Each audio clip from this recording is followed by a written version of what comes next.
I'm going to show you how to remove a headlight. Now that we have the bumper off, we have exposed the additional bolts where the headlight connects to.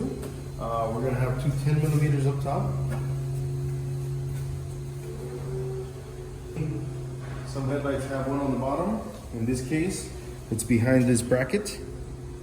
So we must remove, in some cases you have to remove the bracket. In this case, we're going to take this guy out first. Your bracket falls. This is the bracket that holds the bumper on.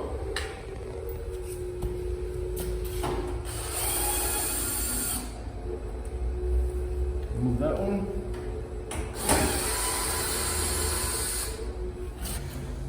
So this headlight,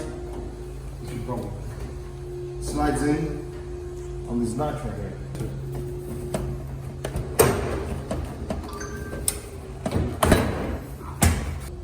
Once you pull your headlight out, you're gonna want to disconnect your high beam, your low beam, and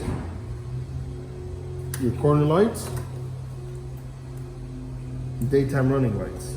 There's two ways to do this. You can plug it here. If it becomes very difficult,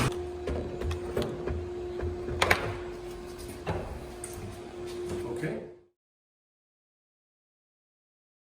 Our mission at Ready Car Parts is to help do-it-yourselfers and car enthusiasts get the job done by making auto body simple, professional, and affordable. I think that